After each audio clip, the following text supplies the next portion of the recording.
Bine ați venit la Vatra Dornei!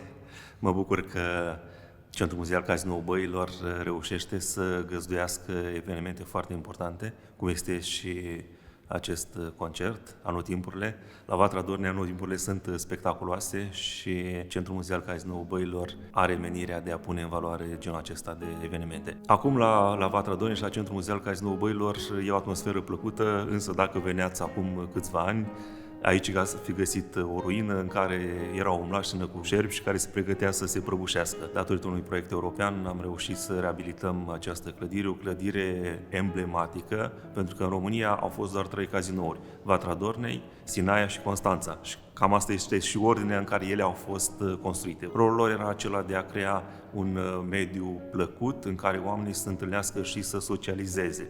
Vatra Dornei a fost un pic atipic pentru că a avut doar scopuri culturale.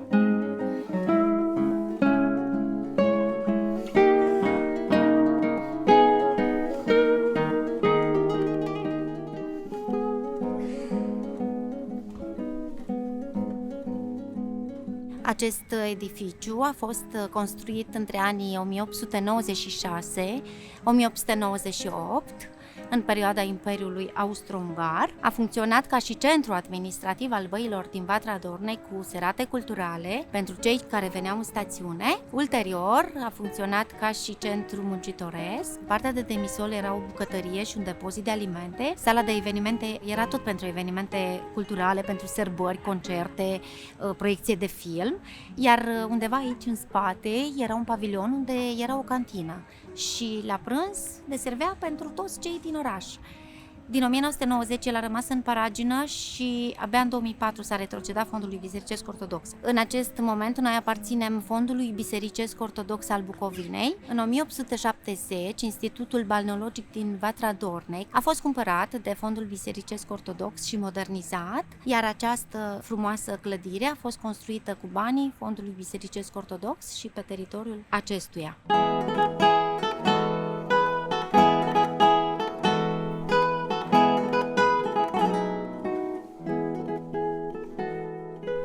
În anul 1988 a început o activitate de reabilitare a acestei clădiri.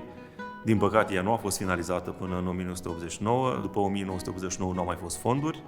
Ulterior a intervenit retrocedarea. Reabilitarea ei a început în anul 2019 pe un proiect care a fost scris în anul 2016. Din 1988 până în 2023, când a fost finalizată reabilitarea și a fost reinaugurat Centrul Muzeal Cazinou Băilor, această clădire a fost o ruină și în ea nu s-a desfășurat absolut nicio activitate. La noi, la Centrul Cultural, avem tot felul de conferințe, lansări de carte. Pentru moment avem o frumoasă expoziție a 180 de copii din 4 județe, se intitulează Comorile Călimanilor. Deținem o frumoasă expoziție a anului omagial Nicolae Labiș, expoziția permanentă pe care o avem noi în colaborare cu Muzeul Național al Bucovinei, Istoria Bucovinei, de la anexare până după al doilea război mondial și prezentarea orașului Vatra Dornei de la 1890-1900.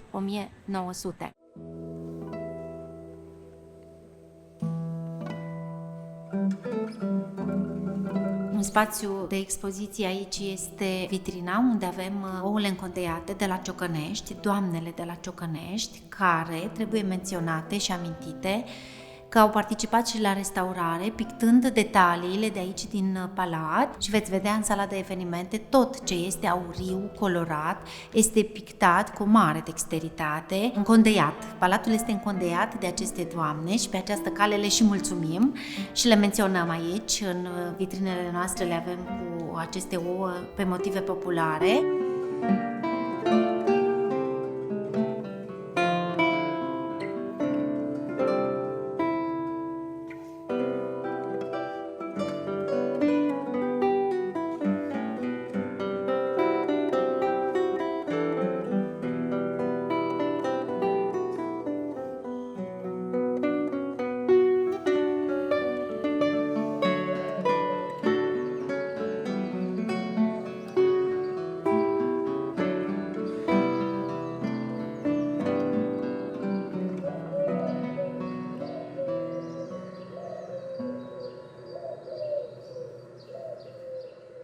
bucur că și astăzi cazinoul de la Vatra Dornei a rămas în continuare în zona culturii, artei. Vatra Dornei a reînviat. Puțină lume mai știe de faptul că totuși Vatra Dornei este o stațiune balneară.